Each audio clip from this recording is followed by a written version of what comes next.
Welcome back to the deep dive. Today we're getting into an epic full of immortals, celestial battles, the whole 9 yards, Mm, but we're focusing on maybe the most grounded character in the entire story. the most human one, for sure. Our mission today is to explore WuJi from the Ming Dynasty novel, Investiture of the Gods. Or Fimshin Yanyi. Exactly. We're going to look at how a simple mortal gets swept up in this cosmic destiny.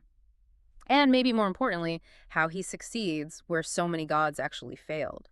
It's a great character to focus on, because when you talk about this book, you're in what's called a god-demon novel. It's Right. all about powerful deities, spirit warriors. Right. And WuJi is the complete opposite. He is, at the start, just a woodcutter, a mere mortal, thrown onto this massive divine stage. And his way into the story is just, it couldn't be more bizarre. Oh, yeah. The first time he ever sees his future master, Jiang Ziya, Ziya's just fishing by a river. Nothing strange there. Except he's not using a normal hook. He's using a straight chink of metal. A straight hook. And this is where WuJi's, let's call it hubris, kicks in. He's this simple country guy. He sees this old man doing something that looks completely absurd, and he just starts laughing at him. He thinks he knows better. He thinks he's wiser than the man who is literally about to command the army that's going to overthrow an entire dynasty. But Jiang Ziya wasn't just fishing for fish. He was baiting destiny. Exactly. So Ziya looks up from this straight hook, which is famous, right? Mm-hmm. It implies he's waiting for those who are willing to be caught. The one's destined for him. And he looks right at WuJi, so what does he see? He sees WuJi's fate, clear as day.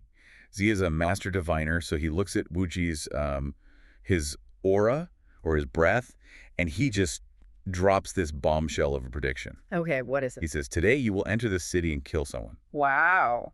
And the fascinating thing here is that this wasn't just telling a fortune. This was Jiang Ziya instantly scouting a soldier by kind of weaponizing WuJi's own disrespect. So WuJi, of course, gets angry. He thinks it's nonsense. Completely enraged, he storms off with his firewood to go into the city. And then the prophecy just happens. It happens immediately. The text says as he's going through the city gate, he just accidentally sort of brushes up against the gate guard. A guy named Wang Shang. Right, Wang Xiang. Yeah. And that tiny accidental touch, Kills him. instantly, the man just drops dead. Mm-hmm. The prophecy is fulfilled with this, catastrophic speed. So WuJi, who was just laughing at an old fisherman, is now an accidental murderer in the capital city. What happens? How does the Zhou legal system even deal with that? This is where the story gets really interesting. He's caught, obviously. But the ruler, Zhou Wenwang, who is known for being wise, he uses a very specific ancient legal method. Not just throwing him in a dungeon. No, not at all. He sentences him to death, but he temporarily releases him, lets him go home to care for his elderly mother until the official execution date. Which is set for the autumn. Right, what was known as execution after the autumn. Yeah. It's basically a death sentence with temporary parole so he can fulfill his filial duty. And what about the prison? Was there a physical jail? This is the cool part. It's referred to as drawing a circle on the ground, huadi wei lao. So it's symbolic. It's symbolic, yeah. It's like his honor and respect for the law are the prison walls, not actual bars. But make no mistake, he is on death row. So his mother, she hears all this, and I assume she puts two and two together. She does. She immediately tells him, you have to go find that man, the one who predicted this. You have to go find Jiang Ziya. And Ziya, of course, accepts him. He formally takes WuJi on as his disciple. But here's the crucial part. Ziya doesn't teach him magic. He doesn't teach him how to, ride on clouds or cast spells. What does he teach him? He teaches him military strategy. He sharpens WuJi's mind, not his spiritual power. WuJi becomes a third-generation disciple of the Chan sect, but his tools are all mortal. So he's making him strategically valuable, but they still have this looming execution date. How does a strategist beat a legal deadline? This is where Jiang Ziya shows his genius. He uses his spiritual knowledge, but not for a fight. He uses it for, a strategic legal deception. How so? He has to outsmart Wenwang's own divination skills. Wenwang is also a master of calculation. Okay, so break down the trick for us. What does he tell WuJi to do?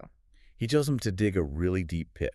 Mm-hmm. And in that pit, he performs this very specific spell on him to break the innate nature. What does that mean? It basically means to hide him from fate, to make him spiritually invisible so that no divination can find him. So he's off the cosmic grid. Pretty much, yeah.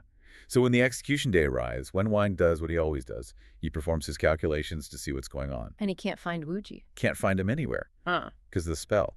So Wenwan calculates that the only possible outcome is that WuJi must have, well, committed suicide out of guilt and fear. So the case is closed. Case is closed, the legal threat is gone.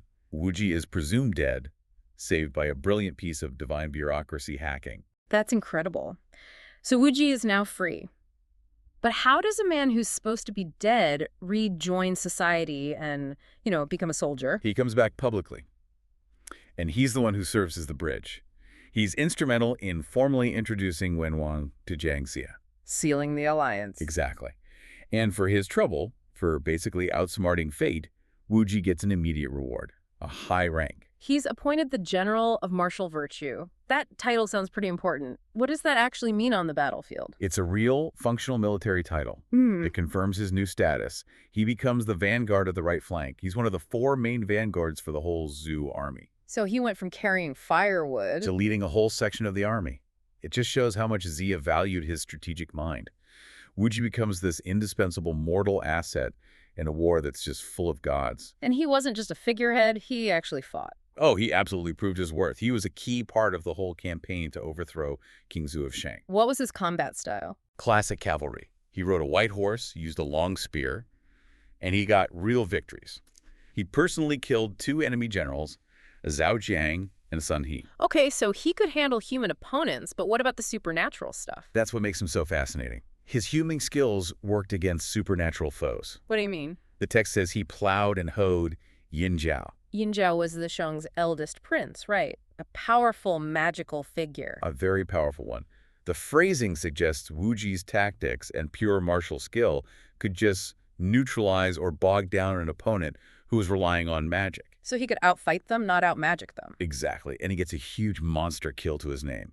He's the one who beheads Zhou Zizhen. The pig spirit from the 7-Nation monster. That's the one. He takes its head. A mortal general killing one of the big bads. So he's the ultimate utility player. He can fight humans, he can kill monsters. And he's also Jiang Ziya's right-hand man. He's constantly providing close protection. He's handling logistics like a chief of staff. He even supervises the construction of their command post, the Reed Canopy. He's the anchor. His whole journey is just a perfect story arc. A woodcutter who kills by accident becomes a master strategist and then a high-ranking general.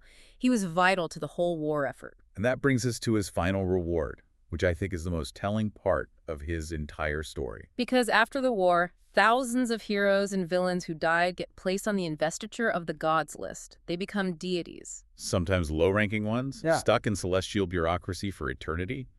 But WuJi, his fate was different. His name was not on the list. It was not. He doesn't become a god. He doesn't get immortality in that sense. So what did he get? He got exactly what he earned. The text says he was allowed to enjoy earthly wealth and status. He stayed mortal. He stayed mortal, and he became a successful, high-ranking noble in the new Zhou Dynasty. He lived out his life in peace and prosperity. He beat the system, kept his freedom, and got the best possible mortal outcome. That's a really powerful ending in a story where everyone is chasing godhood. He started mortal, he stayed mortal, and he won. It tells you that sometimes, in a world run by divine powers and celestial wars, the greatest reward is the success you earn with your own mind. It's the ultimate win for human agency.